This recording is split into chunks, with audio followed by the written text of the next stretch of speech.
Hi, Well, Darshan. hi, good to see you all. Very, very good to see you all.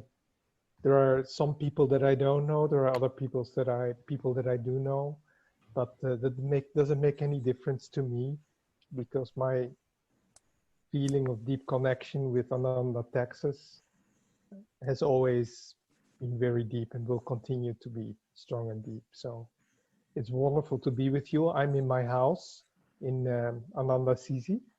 Actually, we just got back yesterday from a short vacation, 5 days near the beach. And things here in Ananda Sisi are just flowing. It's amazing. I guess everything changes. Things are different every day. And I think that's what the pretty representative what the world is going through right now. And I think it will be the same at Ananda, Texas. So peace awaits us in the unknown.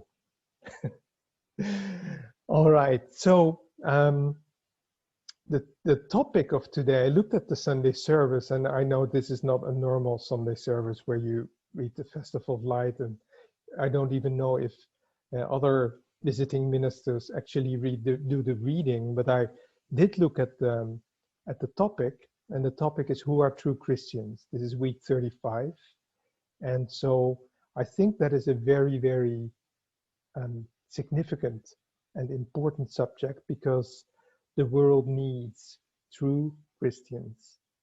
Obviously, not in a religious sense of the word, or let's say, not in a institutional sense of the word, because true Christians are those who are, as our guru teaches us, true Christians are those who have reached at least some degree of Christ consciousness.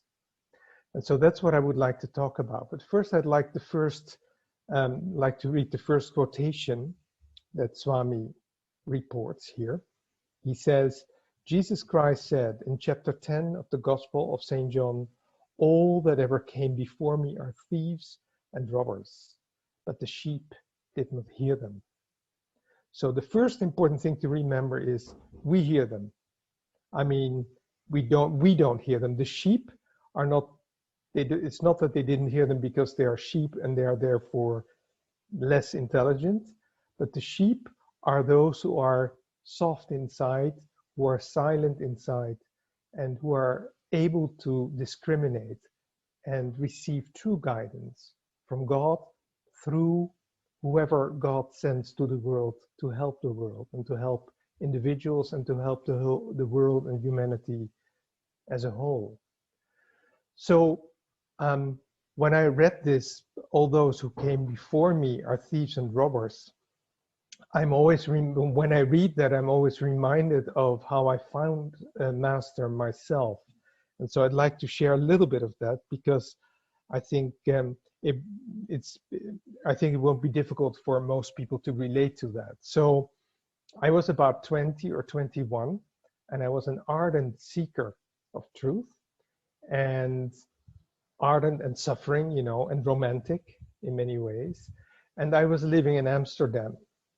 I was a student, and I was living in a tiny little room along one of the canals.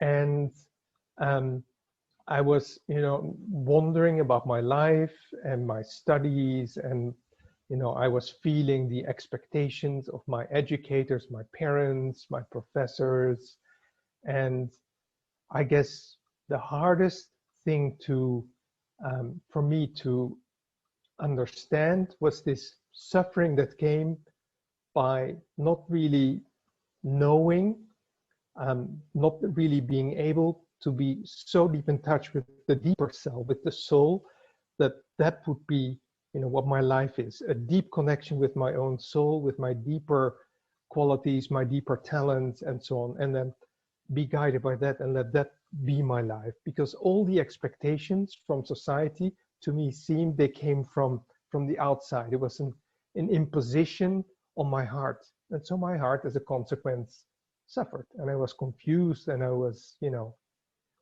so I walk along one of the canals one day, and Amsterdam is a beautiful, very romantic city. It must have been sometime in September 1981 one. And I meet this old schoolmate of mine, and he says, "You must come with me. I want you to meet Steve." And Steve was an American friend of his who lived on a houseboat. In Amsterdam, people live on houseboats. Many people live on houseboats. And so we went in there, and there was a very strong vibration. This man was very intense. It was very clear that he was into spiritual, practices and experiments and so on. And he was also a psychologist. And so I was sitting there with my friend, and I saw this picture of this man who could have been a woman or a man. I wasn't quite sure, but I thought it was a man. I said, "Who is that?" And it was the standard pose of Yogananda, the picture that is on all the classic autobiography of yogis. And so my friend said to me, "That is Yogananda of the Christ consciousness."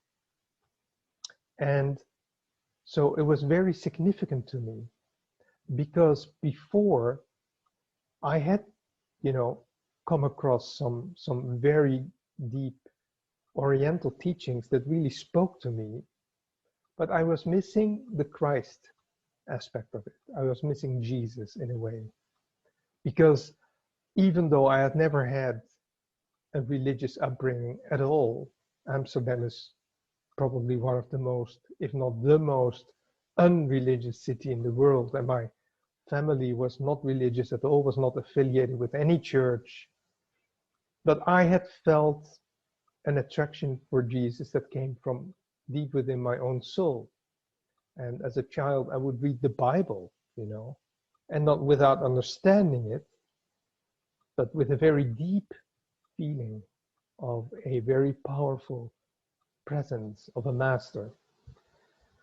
And so when my friend said, "That is Yogananda of the Christ consciousness," those two things came together. It was very clearly an Oriental guru, Yogananda. The name was Oriental, the way he was dressed was Oriental, his face was Indian. And so those two things came together in a way in my own heart, and I felt a deep sense of satisfaction, barely conscious of it, but it was there. And then this guy came out of the other room of the kitchen, his name, and then he looked at me and said, "You need therapy." And I said, "Oh, do I? Well, maybe, I don't know, let's try."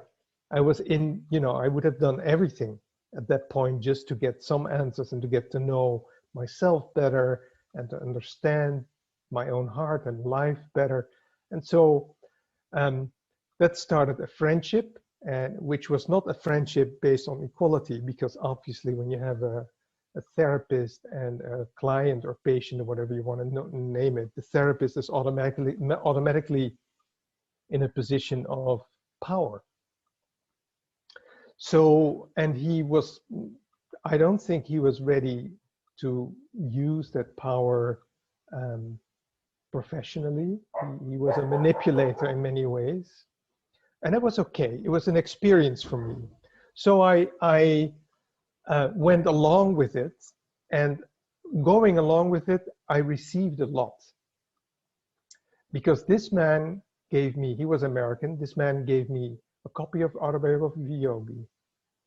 He gave me a copy of The New Path, which is now called The New Path and was then called The Path. He gave me a lot of talk tapes, and he gave me the Raja Yoga course, which was then called 14 Steps to Perfect Joy.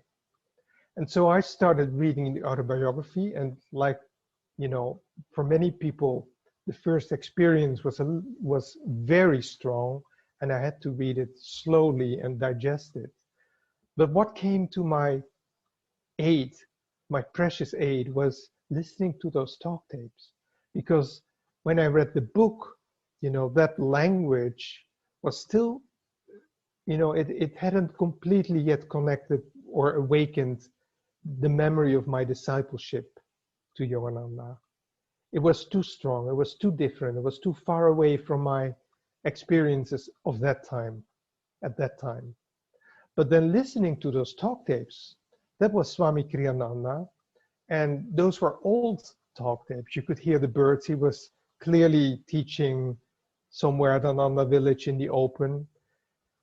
And what he did, he was just sharing, basically he was teaching. Of course, his mind was razor sharp and he was extremely intelligent, but his heart was much more present, was the predominating factor.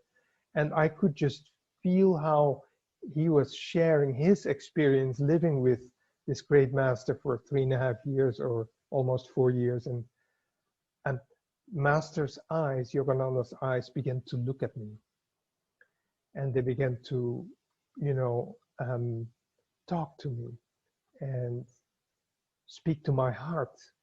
So it was a very, very important experience. But then this friendship, which was not based on equality, which was not a healthy type of friendship in a way, had to break. It had to end, and it did end. And of course, it ended in conflict in a way. But I had to break out of it because I, couldn't be subject to that kind of what I felt as manipulation any longer.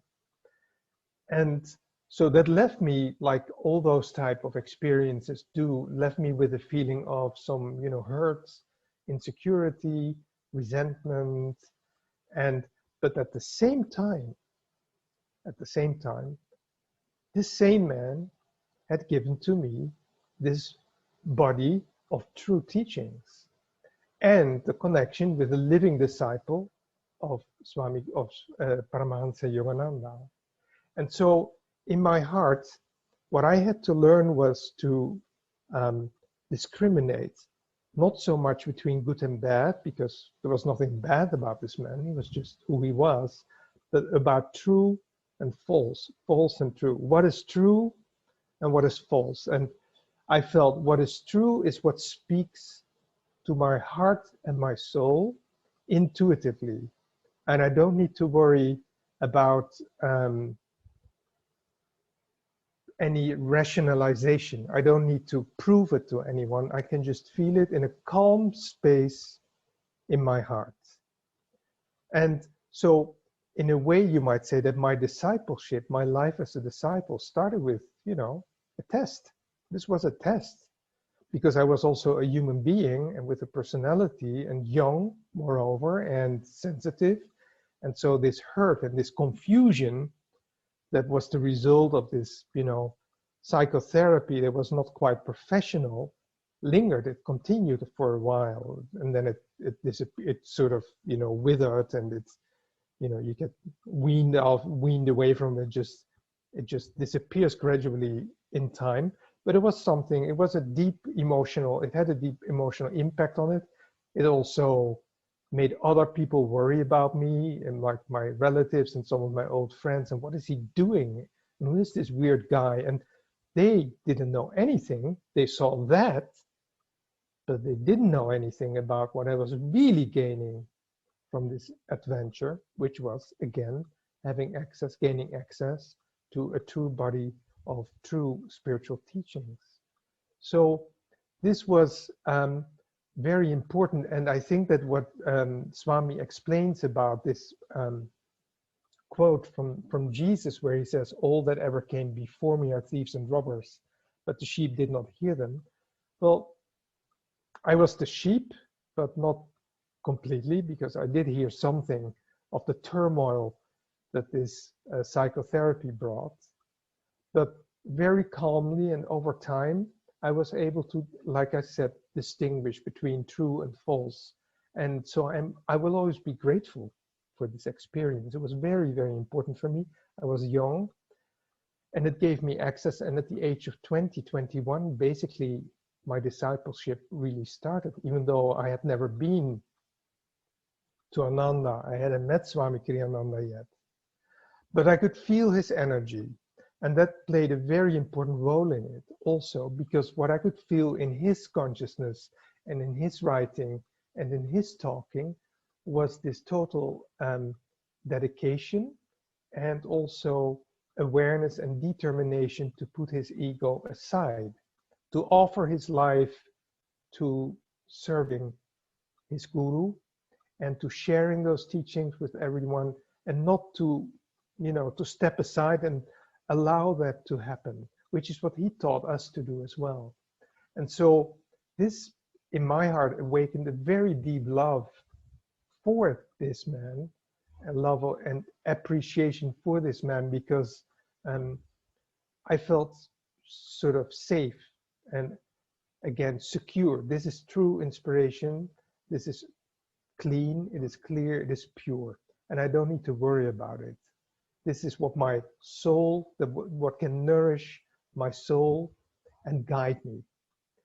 So fast forward 3 years later, I suppose, it was 4 years later, but during those 4 years, I started a correspondence with Swami Kriyananda and also other people at Ananda Village, and they answered me very graciously.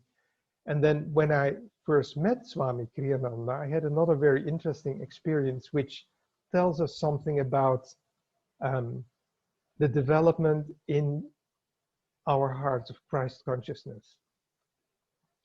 Because in my own family history, the most important person for me in my childhood, during my childhood, had been my older sister. And because she had given me what other people in my family, without any judgment, were not giving, or what I was not perceiving, at least, from them, she gave me a type of attention, care, love for my standards. She gave me, actually, even, you might say, a spiritual inspiration. In fact, we have remained friends up, even today we're still very good friends. And but it was also, she was my sister, and so it was family. And family it was biological family, and biological family has a very deep impact on our, even on a cellular level, the way we have been grown, the way we have been educated, the energy, the consciousness, the vibrations that we have received from our parents, from our sisters and brothers and teachers and all that kind of stuff, that just has a very deep impact. But then when I came to Ananda Como in northern Italy in 1985, I could notice in myself. So on the one hand, my connection with Swami was already deeply felt. It was very deep. And then I met him, which was, of course, I think I've shared it with most of you on other occasions, but the first time I met him was, of course, very, very important. My heart was like bouncing like mad, like I was going to meet the disciple of a true avatar. But then the whole contact with that family, that spiritual family, so now we're talking biological family and then spiritual family, I could feel something like, still like a little lingering conflict in my loyalty to, for example, my sister, who had been my wise mother, you might say, and who did not share this search with me at all. And she's even today, you mentioned the word guru, and she just, she loathes it. She doesn't like it at all. So, but then I felt like in my heart, still that lingering need to be loyal to that biological family. And Swami probably noticed that, and he probably, was used to it, because I guess many young people have that. And so he said, he was very strong, and he said it takes courage in the beginning. And he was in that period, the work in Europe was at its very beginning. And it teaches us a lot about how to start a work. He was always looking for people, potential devotees, potential yogis, potential kriyavams, potential saints, who could join the work and start the spiritual regeneration through Ananda that he himself had dedicated all his life and all his energy to. So he said, when you join a work like this, it takes courage, and don't worry about what other people say, and then he always would quote Max Planck, who was the founder of the quantum physics. And he said, new discoveries are never accepted by colleagues. You have to wait until they die. And then the next generation comes and they accept it. And it's the same with Ananda. So in fact, at that time, to me, Ananda and community and even singing and chanting was totally new to me. I was brought up with, classical music, and I came there to meditate, not to do this chanting, Lord, I am thine. And everything was new to me. And so it was very interesting because what I could feel was when I look back, reflect back upon it, my heart was going through a phase of expansion. And that is a step to Christ consciousness. Because Master says it in many ways, and very often he would speak about the need to expand the heart. He says it begins with family. And, of course, most of children love their parents and trust their parents, and parents love their children. And that is good. So the heart learns to love. You have your teddy bear. I had my teddy bear, and I had lots of teddy bears actually. And in the evening, on my bed, I would put them all in a circle. And that was just our meeting together. And there's a circle, circle time before going to sleep. And I would talk with them, and I had them talk to me. And it was all, you might say, an exercise in love. But then, he says, you need to expand. And so this brings us then to the topic, who are true Christians. True Christians, like I said at the beginning, are those who have reached at least some degree of Christ consciousness, or who are dedicated to reaching that degree, to reaching that state of Christ consciousness. Now, on a philosophical level, Christ consciousness is the Son. It is the presence of the transcendental Father in creation. Now, what do you do with that? I mean, it's important to know. It's important to know that the intelligence that is enthroned on the atom, the tiny atom, is guided by Christ consciousness, by God, and that you see that. But it remains philosophy, and I can read it a million times, but the real, I could read it and then get mad with someone in traffic because he's not behaving right. So my heart is not there, So the real expansion comes from the heart. So the next step then is to go from family to, well, friends, of course. The adolescents, are probably the ones who have suffered the most with this COVID situation, because they need their pack, They don't need to stay at home. They need to be in their pack. They need to go out and be together and hang out, and not necessarily to do bad things. We were lying on the beach. It was, I think, the other night.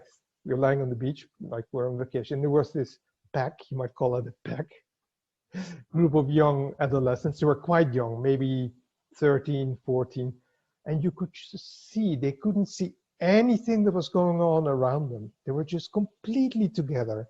And they loved each other, and they loved being with each other. And they were, experiencing their first, contact between the sexes, the boys and the girls. And it was so charming and sweet to see it in a way.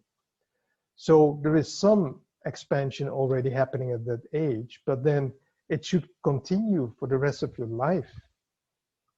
So it shouldn't stop with adolescence, obviously, but it should continue. And my, in my experience, the need to expand my heart and to also be able to appreciate and love people who are not my sister or my mother, or who, but who are just here and now. And that was my sister. It was wonderful. I was young. I live in the here and now. Look who's around me. Look at the people who are around me.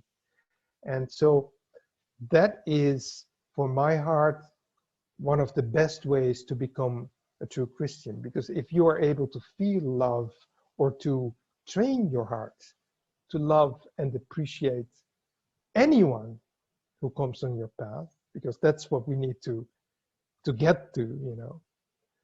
The heart at a certain point accepts and then appreciates and loves anything that comes on its path, any person that comes on its path, because for a simple reason that that is God, that is who you are. And the result is an amazing amount of inner freedom. So there is a lot of training that we need to do. And one of the great blessings of the life that we are all leading with this Ananda Sangha, you know, whether you live in an actual Ananda community or you're just a member of the Ananda Sangha, doesn't make much difference. The job we need to do on ourselves, the work we need to do on ourselves remains the same. It's a heart.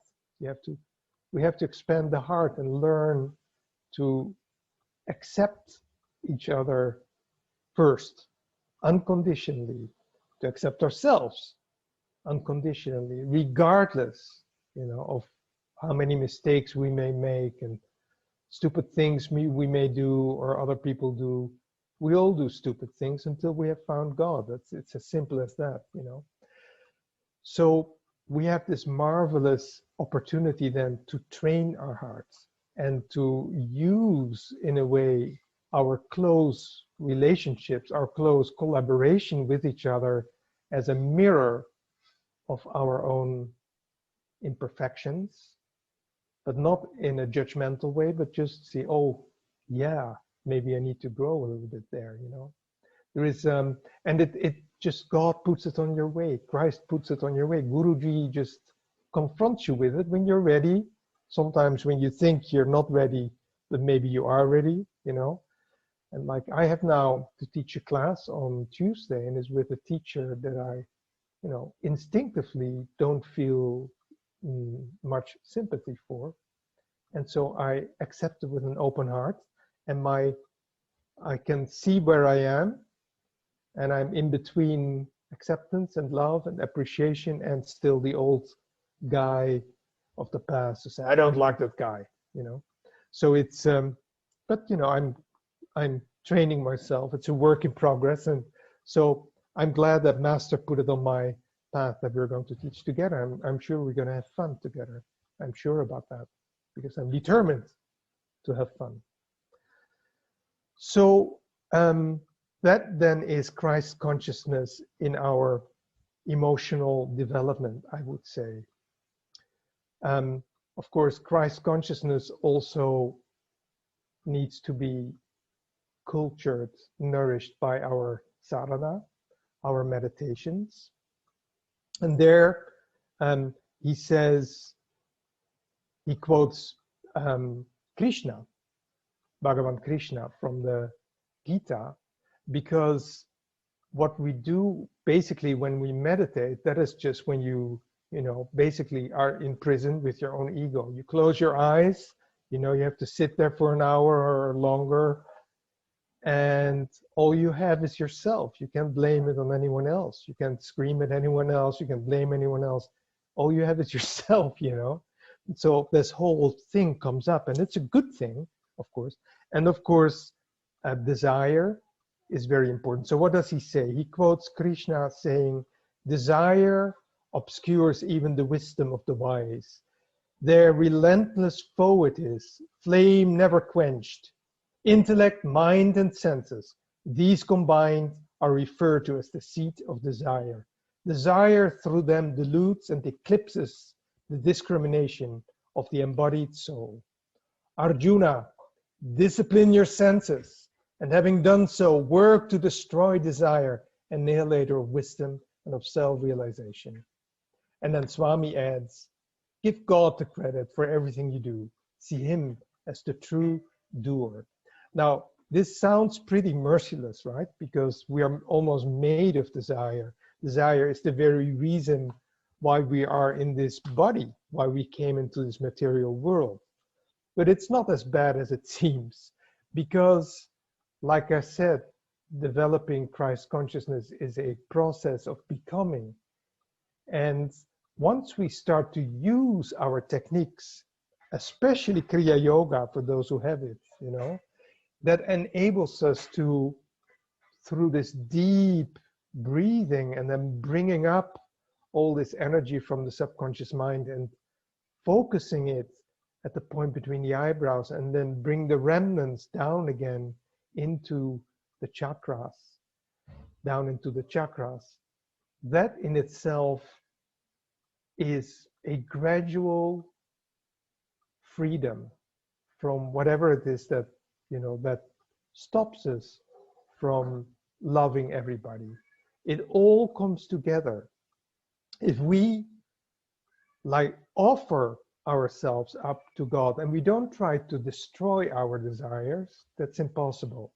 But we try to offer whatever we are, we try to offer it up to the divine and say, okay, that's a desire. You don't even need to say that's my desire, because then you may get into a neurosis of self-accusation or suppression or whatever. You say, oh, there's a desire. You offer it up here and you say, you do it with it what you will. And then you sit for a while in your meditation and you observe, you try to keep the after effects of that meditation in your daily life as you move through your daily life, and you will gradually find that on a very, very subtle level, you can step aside a little bit more. So basically in meditation, we offer our desires up to the divine, to the spiritual eye. But in our service, in our cooperation with others, we don't need to do that. We need to put our personal desires aside in a way. And it makes it, one thing makes the other thing easier. If we work on that in meditation, we offer ourselves and our desires up to the spiritual eye.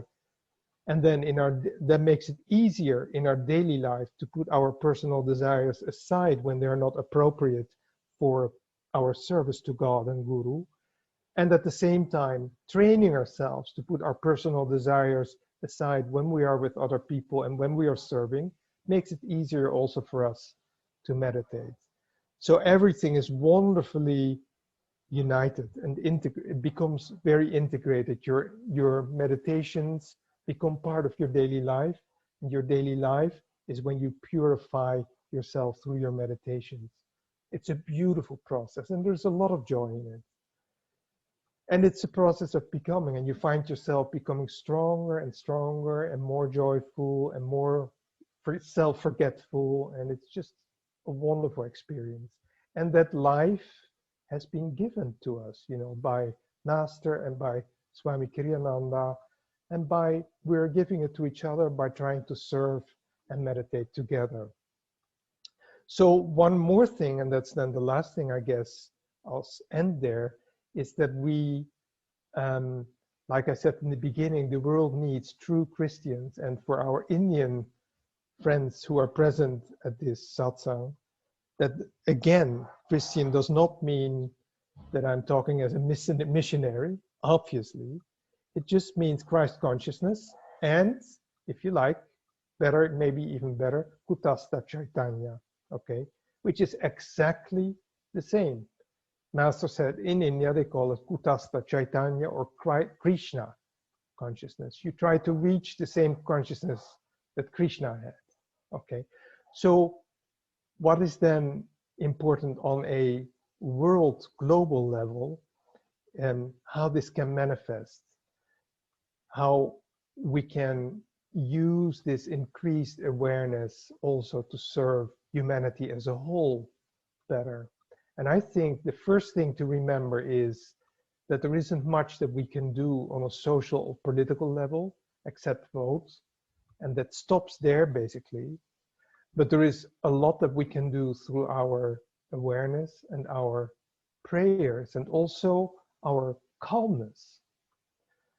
So it is extremely important, I think, that we look at what's going on in the world and we ask for understanding, for deeper understanding. We try to develop a long-term vision, okay?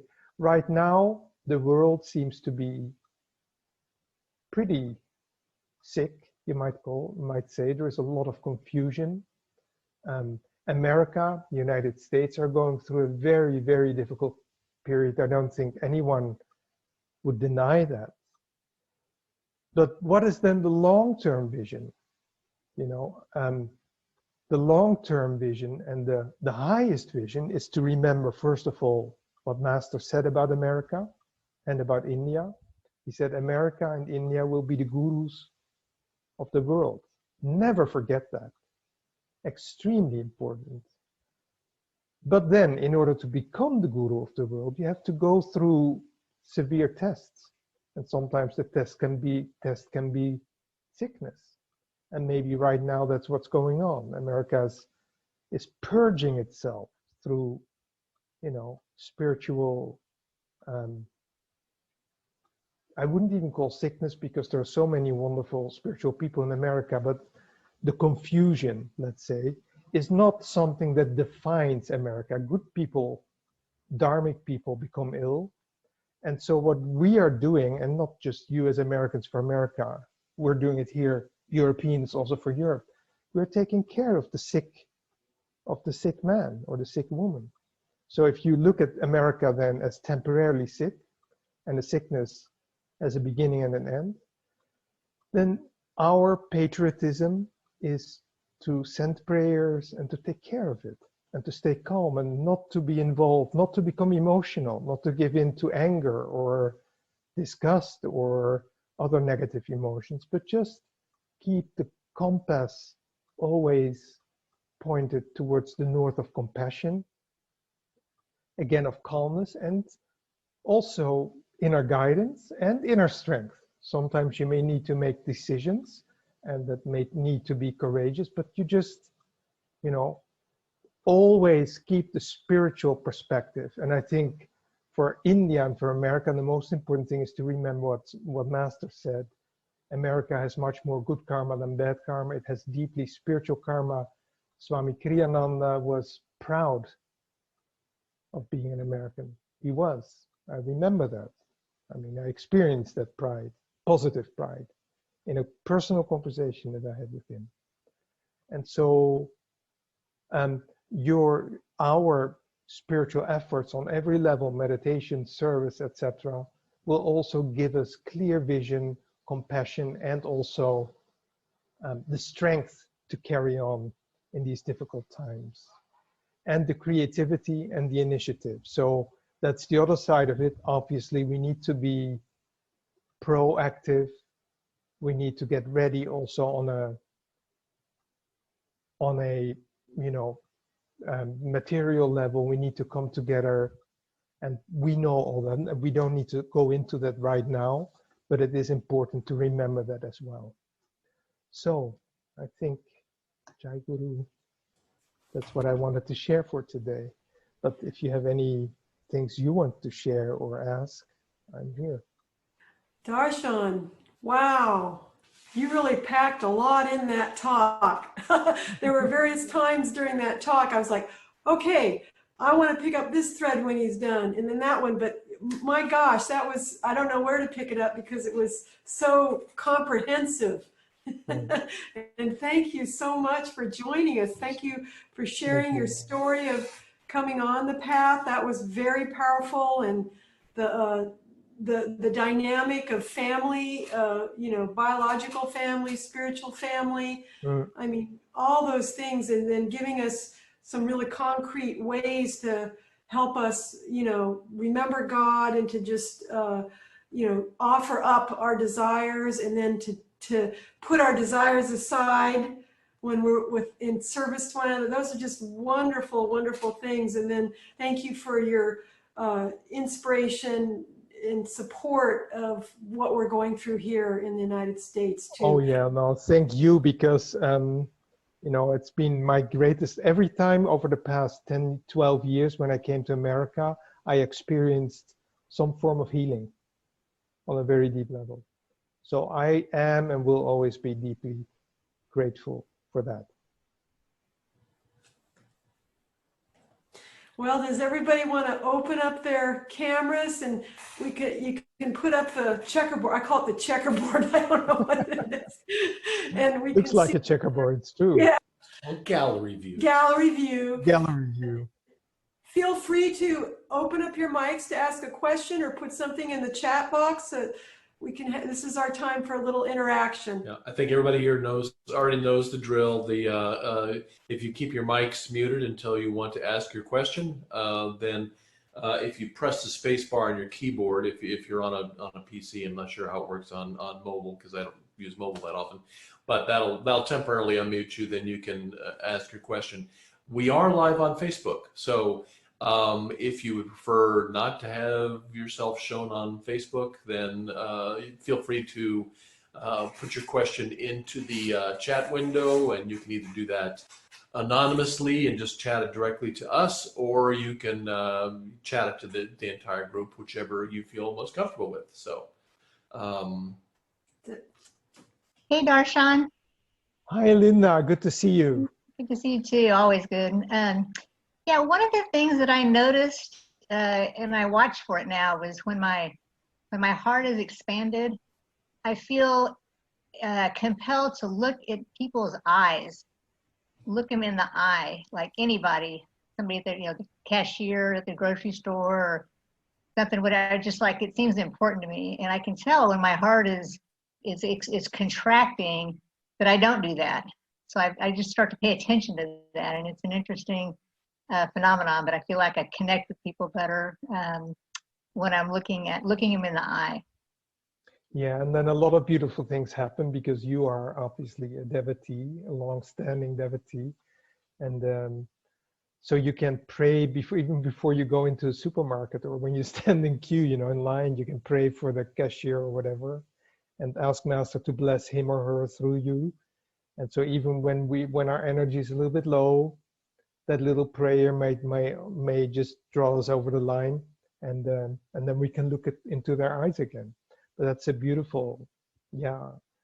Then you get, you're always surrounded by friends when you live like that. It's beautiful. Thank you. I remember, Master talking about, how powerful it is, the eyes, the magnetism of the eyes. And that's why we, can meditate on the eyes of Yogananda's picture and really draw inspiration. And to me, it makes sense that when your heart's expanded, that's God flowing through you very strongly. And to share that through the magnetism of the eyes is a real gift. So, thank you. Hey, Darshan. Hey, Eric. Good to see you. Good to see you. I was thinking of when the times I've been in India, and it was more pronounced a few years back when there were beggars. I mean, you walked down a street and they could kind of tell you were maybe from another country, and they would flood to you. And I remember some people would say, just don't look at them. I thought, I never liked that advice. I always looked at them because I realized what you give is you give attention to people.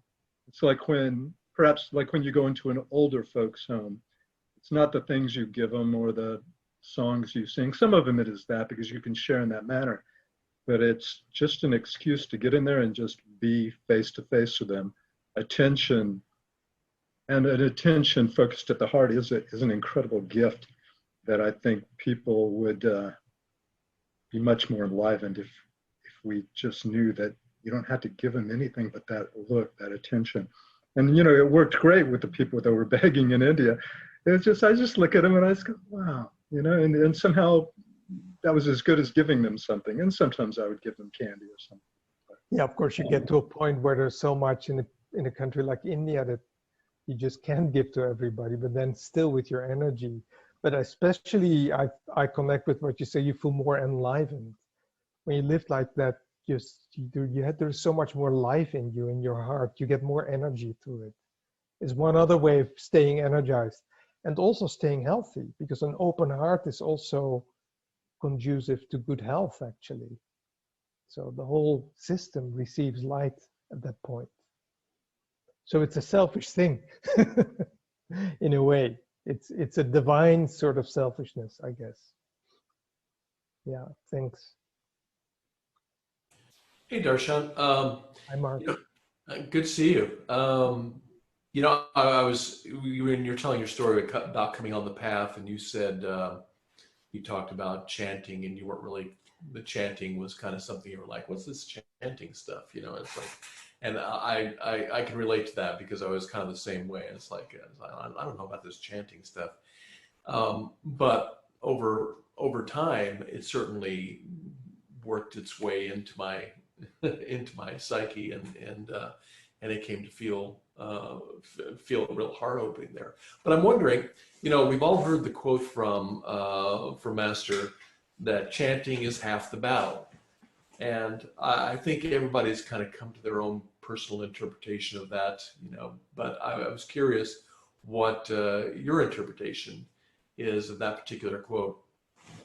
Well, thank you for bringing that up, because yeah, I guess that first encounter with chanting also had to do with, can you hear me? Okay, had to do with, it was guitar, and it sounded a little bit like, you know, the Catholic Church or the Protestant Church where you go to, and I like Jesus, and when you have Jesus, you're happy, and things like that. I had an association, but then I got over that very fast. So what chanting I would like to share, especially for those who cannot play the harmonium, for example, who don't have a harmonium, the Master's cosmic chants are, of course, extremely powerful, and don't limit chanting them to sadhana or kirtans. Because when you are alone, I had an experience where I could do some seclusion at the meditation retreat at Ananda village. And I had, what was the name of my house? I think it was, it was one of those very tiny little cabins in the woods. There was an outhouse, it was very primitive.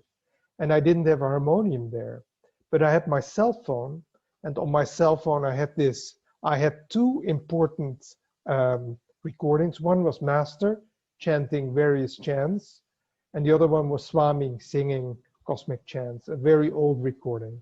And so every night I would spend like 20 or 30 minutes just doing that, and singing with Master, singing with Swami, and it took me to incredible depths. I do think that these cosmic chants, it's a completely new way of using music we do in churches, because it's more individual. You have to take the chant deep into yourself, deep into your heart, deep into your soul. And what I experience, and is what Master himself promises, that these chants have the power to transform your consciousness. They really do. And so, again, for those who don't play the harmonium, and so who find themselves, you know, a little bit more difficult to do this, just spend some time regularly with Master singing or Swami singing, and sing with them, and go deep, you know, go very deep with each chant, and I'm sure it will do much to transform your consciousness. So that's how I relate to chanting as half the battle. The other thing that's very important is to, while you can still appreciate Indian bhajans and kirtans, which is wonderful, also important to read what Swami writes on the topic of chanting, which you can find in his book with letters. It's called In Divine Friendship. And there's one letter where he writes extensively about how he feels that the chanting that we do, the way Yogananda taught it, we can get the highest results out of it. And you will find that it's a pretty individual process. So it's not so much kirtan. Kirtan, again, I appreciate kirtan, and you should continue to do it, but also take some time to chant alone, just alone, where you sing with feeling and emotion, but then you bring it up to the eye, to the spiritual eye, and you add willpower and concentration to your feelings. And that is just the most powerful combination you can have, and it will transform all your limitations. So that's, yeah, thank you for mentioning that. I'm going to jump in here real quick again, because I remembered in our announcements, I forgot to announce that we are starting a virtual choir where we'll be singing Swami Kriyananda's songs. And Duty is going to be our choir director, Darshan. Darshan's been trying to sort of involve Duty in our Sangha for a while. Well, it's finally happened. So many blessings from this pandemic. We're a little more connected, and she came on to one of our kirtan gatherings and also our Sunday satsang in the last month, and she is very willing to jump on board and be our virtual choir director, which will help, again, maybe you can say something about it, but just help us attune ourselves to higher consciousness, and also give us some more wonderful satsang and ways to share with one another, and not only virtually, but once we get back, we reincarnate in the physical space, we'll be already have some songs and hopefully a choir. So if you're interested at all in joining our choir, it's going to start on September 13th, Sunday afternoons and twice a month, although we'll be splitting it up, so you may not have to be there, you know, each time. So anyway, just wanted to say, contact me if you're interested. We need guys. Yeah. So yeah, of course, the choir is always short of men. That's another part of the Ananda world, of course, is the blessing of Swami's music. And it is not, that is different from chanting as half the battle, but it's extremely helpful. And Duty is a very old friend of mine. She knows Swami's music like few other people in the Ananda world do. She knows it really well. She loves it. It's her ministry to share it. She has infinite patience, infinite enthusiasm, infinite joy, and you can go very, very deep with her. So Swami's music was just another example of where he put his ego aside and just opens up to, not his ego, where he puts ego aside and opens up to inspiration. And it has a lot of variety. You can go very deep into the Christ vibration through the songs he dedicated to the oratorium, and the other parts are the songs of Saint Francis, which will bring you in the vibration of our community here, but especially, of course, with this saint. And there is so much. There is a very strong American genre where he speaks more to the American spirit of cooperation and joy and lightness and nature. And I would encourage every one of you, if you can do it, join the choir, because it also creates community. You know, it really builds community. It's the big secret of our community. It really is. Now, another thing to it is that because the choir, we cannot, of course, assemble with many people and have a choir concert right now. So I've also been able to engage more talented musicians and do more solo. And that's also Swami's music. But the choir is definitely the community builder. So yes, great, wonderful idea, good news. And when you have that, you know, then everything else, finding real estate and next steps, it all becomes easier, because you will just have more energy and more inspiration to do it and to do it together. And you're not even aware that you're doing it. It just happens, you know. Thank you. Anybody else? There was I think he addressed the one question, who is Duty, the choir director? She was on a few weeks ago. I guess you weren't with us then, Jyoti. And then Supriya also added a few more bits of information about Duty. Anybody else have some questions? Just want to say hi. I saw at one point that Patricia was on. Is she still on? Yeah. I can't. Yeah, Patricia, welcome. I was wondering how she was doing. She was here. I think she might have gone off. I don't know, but she was here earlier. Randy has joined us. We've got Sam and Pam here from Nanda Scotts Valley, and we've got Susan from Colorado and Kirti from India. And so we've got a number of people that are our expanded family, and including all those that are Wonderful. here. Great. Texas. Yeah, and I like also the switch from Ananda, Dallas to Ananda, Texas. think that's You like that? yeah, that's probably another blessing and result of the pandemic, because I guess people from Austin and Houston would also tune in to be present online with you all. So We've got Yeah. many of those. We've got Yeah. Sonia's here A from few folks from Austin on. Houston, and Ellen and Yeah. Kim from Austin, and Yeah. yeah, And Frank. and Frank is there. Yeah, it's Hey, been great. So let me just say something, a funny note, just to end. I have to go now because we have a meeting with a guy who's an expert in owls and night birds. And so he knows how to attract them.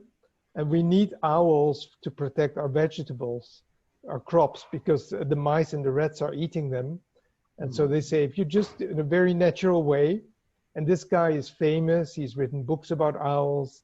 And so we're having a meeting with him now, including our families and our children, and we're going to explore the owls tonight.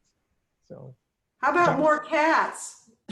I don't know. They don't want cats in our. I don't know why not. But anyway, Darshan, we have an owl that comes in our front entryway. We can see it through from the entry inside. We can look up and see the owl. That's great. Have you given him a name?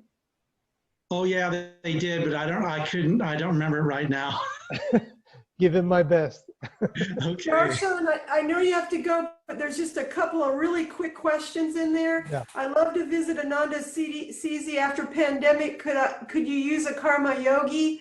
And is the CC receiving guests or giving workshops? Okay, so we are receiving guests. We are giving workshops. We're trying to be adhere as strictly as possible to all the rules, wearing masks, social distancing, and we're doing pretty well, I have to say.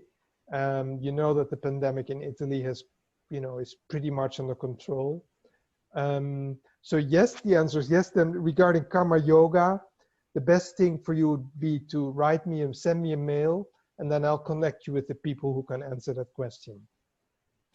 But we still haven't given up hope that we're going to have an Ananda CC pilgrimage, somewhere down the line. And Absolutely. And of course, we would love to have you come back, not just virtually, but in person, sometime in the future too. So I hope, that's in Divine Mother's plan for all of us. And I would love that.